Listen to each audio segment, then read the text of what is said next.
It began with curiosity, something children rarely lack. They are ever so curious about the world, even those dark recesses that are hidden away for a reason. Those chilling things that are hidden, things that can make one's mind crawl, that give a guttural sensation of dread within the soul. They seep out of those recesses if only for a moment. Within that moment what lays there can fade, dragged back to where it rightfully belongs. Or it may draw one that is curious closer into its depths, where it will swallow them whole. Curiosity killed the cat is a common idiom for a reason, as not everything should be explored. Not all calls of temptation should be answered with enthusiasm. The forms these temptations may take are numerous. A bottle of whiskey, maybe a loaded gun when one is in a fit of rage that is propped next to their bedside table, or the call of a siren to a sailor. Yet its form may also appear innocuous to the unknowing. A video, one that should not have existed, one not created by the works of man. It wormed its way into reality nevertheless. Who knows how long it waited to be witnessed? Had it recently emerged from its hole, or had it been there since the beginning? Its claws dug into the dirt to struggle the pool of being lost to obscurity. All it needed was a moment, and the prying eyes of the ever so curious, and when that opportunity arose, the fate of the witness would be all but sealed. Two boys sat on a couch in the living room, drowsy from their struggle against the Sandman. The week had finally concluded, allowing the two something greater than gold to them: freedom. The children could put aside the troubles of the day, the expectations, the schoolwork, the bedtimes, and they could make the most of the time that was constantly slipping by.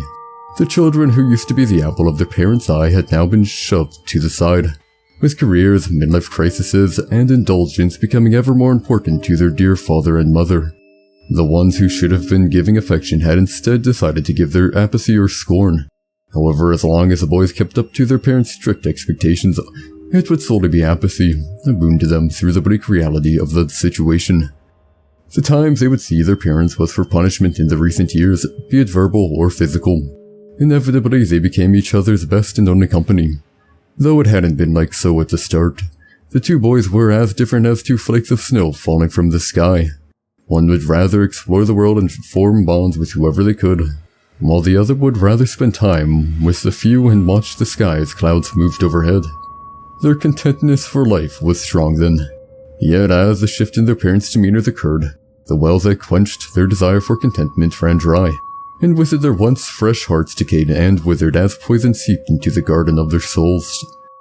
No heart stays pure forever, but they may be further corrupted, and that corruption that took root in their parents' hearts spread to their own, much like a fungus, and with it they pushed the ones they once knew away as the mycelium overtook their hearts. That isn't to say they never had tried for more companionship, rekindling old kinships. However, effort was met with indifference by the other party, and in cases with potential their hearts were too callous to allow anyone through, and they became too toxic themselves. After times of countless failures, they had given up their fruitless endeavors, holding on to each other's company, like a string, a lifeline, keeping them from falling down to their demise in despair. It was midnight, the television screen being the only constant illumination present. The younger child had his head resting on his older brother's shoulder. The old family portraits hung on the staircase across from them. They were enveloped in shadows, the newest photo being no newer than 4 years ago. One of the pictures had the family posing after a long day of playing at the beach. Their father's face was as red as a lobster, his torso covered by a white wife beater with a logo of a beaver on it. The two boys were covered with sunscreen and smiling brightly, and their mother was smiling behind them. But now the picture only brought grief for bygone days if they laid their eyes upon it. The harsh winds of the night rattled the windows, and the rain created a low rumbling noise as it swiftly tapped on the glass. Through it one could also hear the howling of the wind, its ever-continuing screams. When lightning struck, it illuminated the room. Those portraits that were once hidden were shown once more, revealing the happy family lost to time in self-servitude. And a few seconds later, a loud crack which had sounded like a whip would resound from outside. Sounds of the TV were low to not wake the sleeping giants above, barely loud enough to avoid being drowned out from the noises outside. The children scrolled through videos online, clicking one occasionally before becoming listless and switching the content once more. From time to time, they would find a rare gem that would captivate their attention. However, their tastes were so different that it would occur once in a blue moon. As they scrolled and scrolled some more, they stumbled onto a strange video. The title was blank. The thumbnail was of a doll sitting in a chair in the middle of a room. It was a dark scene, yet at the center, a chair was facing away from the camera that took the photo for the thumbnail. And a doll sat on the chair, its face not facing the camera. It appeared odd, however. There was nothing frightening about it on the surface, but for some reason it gave the boys a chill that ran down their spine when they saw it. There were some items in the dark that had the place look like a playroom for some young child, yet it was hard to make out. The only thing bathed in light was a doll which appeared to be illuminated by a stage light as well as the chair it sat upon. The sensations they had received from that frame frozen in time elicited two very stark emotions. One of the boys felt a strong sense of repulsion, as if it was something akin to witnessing Frankenstein's monster, while the other was given a deep intrigue, like Frankenstein and his fascination with the creation of life. Unfortunate as it was for them, the boy with curiosity and his soul was the one in control of the remote. Before the other boy could state his trepidation, the one controlling the TV had already scrolled and clicked the video. The video took but a moment to load. Images flashed on the screen displaying the dark crevices of humanity, murder, rape, torture. The video moved between all of these like some sadistic slideshow, fading one in as another was faded out. The changing of the images was slow at the beginning, the introduction being a photo of a man slumped over a shotgun as he sat on a chair, a brain matter splatter being in the place of where his head should be. The wall behind him had splatter marks in a large circular pattern, almost like a halo indicating he was someplace better. Next was an image of a young woman, tied up to a chair, a pair of pliers pulling up at her fingernails. Her eyes appeared hollow, but the boys couldn't stop looking at her hands. Deep red covered her fingers where nails should have been, and another nail barely held on by a string of bloody skin as the plier lifted it up. Then the image changed once more to a group of men surrounding an old lady. Her eyes were moved and her chest caved in. The empty sockets seemed to bore into the boys' souls. Although the moment was only in the form of an image, the boys could swear they heard laughter from far off in the distance, cutting through all the sound of the storm that raged outside. Images more gruesome than the last came and went. The youngest child began to feel nauseous. The contents of his stomach churned.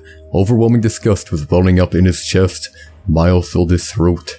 The images continued to shift, speeding up their pace to where they began to be no more than brief flashes. Yet the youngest was no longer watching the video.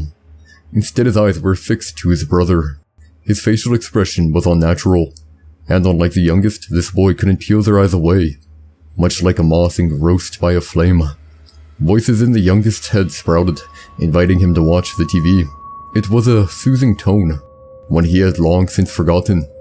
It imitated the sound of his mother, when she used to read them stories for bed. However, the feeling of sickness enveloping the youngest became too strong. He stood up and forced his body, which seemed to have gotten ever more heavy, to the bathroom. The voices began to screech, yet once he was out of the living room, they had begun to dissipate, growing distant. The child vomited into the toilet, the grotesque images still hanging in his mind. He felt so sick, so repulsed. It wasn't long until all the contents of his stomach evacuated. Yet even then, his stomach continued convulsing, sending shocks of pain in his abdomen. The boy hadn't the faintest clue of how long he was there. His mind continuously drifted back to those images, causing more dry heaving. They wouldn't fade no matter how hard he pushed them further and further back into his mind. The images were like a buoy in an ocean. One could try to push it under, down and down, yet no matter the effort it resisted and stayed above, remaining in the child's thoughts. His hands were clutching his head as he laid in a fetal position on the cold tile floor. His breath was shaky. He felt as if he was trying to inhale underwater. It was all overwhelming to him. To see those images he had just witnessed, and even greater the sound of the voice that took a board in his head, if only for a moment. The boy's mind was so loud until he thought he heard two strikes of thunder which sliced through the thoughts for a moment, allowing another sound to register in his brain. Deafening screams were heard from outside the bathroom door. It wasn't just one scream. It was like a cacophony of screams all mixed together in a tumultuous sound of agony. The image that were haunting him ceased at that moment. Something much larger had crushed them, forcing them further than willpower could do alone. The scream moved everything else under the sea of consciousness. It took hold of every nook and cranny in that brain of his. He swore he could have heard shrieks that sounded oh so familiar. They were difficult to distinguish, but as it echoed in his mind, he was sure they were there. The boy felt stuck. It was like any step he would make would send him hurtling towards an ill-fated life, The thought about standing there, waiting in that bathroom also felt like a step in the wrong direction. He felt that safety and isolation was a fallacy. He wanted to be with his brother, someone he could put all his trust in. Yet even though he had truly wanted his dear older brother, an image slipped out from under the screams in his head. His brother entranced by the video, his indescribable expression. Yet the younger brother still desired his companionship. Although his mind had doubt, his gut told him he had to go. Yet his life resisted his command to move, instead opting to shake and buckle and then give out. The screams that resounded beyond the door grew louder, this time somehow more chilling. It was blood-curdling. It was beyond fear. It was something more. The boy's body sprung up like a wound-up toy that had its key just released from a hand's grasp. He darted towards the door and gnashed out. He needed his brother. He needed someone. The emotions were too great to overcome on his own. Tears welled up in his eyes as he yelled for his dear brother. His head still was dizzy from all the dry heaving, but he had to move. He ran through the hall in a mad dash, nearly tripping on his own feet till he had reached the living room. His head snapped left to right to left again. Who he needed was nowhere in sight. All his iota of courage gave him was isolation in an area now full of unknowns. Even though it was clear to him his brother was no longer there, his eyes still frantically searched around the room. Maybe he would be huddled in a corner, or hiding under the couch, yet it was not meant to be. The eyes of the boy eventually landed onto the television. The flashing images that once bled out from the TV were now gone, and in its place was the thumbnail which the video had just before his older brother had the overwhelming desire to satiate his curiosity, to dive into works that no benevolent god had a hand in. But the thumbnail wasn't quite right. The image now displayed was altered. The lighting had remained, but the angle and distance changed. At first the boy's mind was puzzled, thinking back on the thumbnail but deciding not to once it began prodding the unpleasant memories from tonight.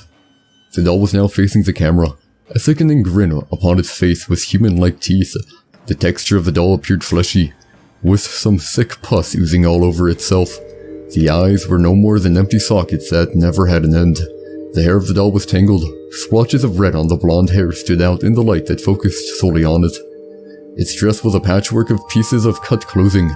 The boy's gaze focused on one sole part of that dress, nearing the bottom, where new stitch marks were visible. The boy could see a white-stained shirt, with what looked like a part of a beaver on it. Panic was alight in the boy's chest. His feet backpedaled till one false step led to his fall. The boy had not hit the ground with much force, yet due to his state it was a challenge attempting any movement to have himself back on his feet. His mind was so overwhelmed, but with all the willpower he had remaining, he had forced his body upright. The boy's mind was clouded as he made his way for the stairs as he stumbled like a drunk. Each step of the stair had the boy at the verge of collapse as his breath gained speed like a piston in a vehicle as the car speeds up. However, his body remained upright, his determination being the sole thing fueling his movements. Even that was running low by the time he made it to the top of the steps, however. One step and then the next, inching ever closer to where his heart desired, and where the boy needed to be was where that frame of the doll had led him.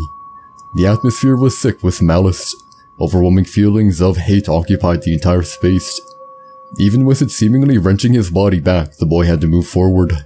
It wasn't long till he was in front of his parents' door. The fan, which was eternally spinning, was silent, and a sensation from beyond the door almost had the boy lose every emotion he had mustered within himself to get to that point. It felt incomprehensible. It was more than hate, more than malice, more than anything that can be described. With shaky hand and trembling knees, the boy inched his hand ever closer to the doorknob. Chills ran through his body as adrenaline coursed through his veins. Every aspect of what made up his body was telling him to flee, yet with sheer will or stupidity, he resisted. There was no gradual opening with the door.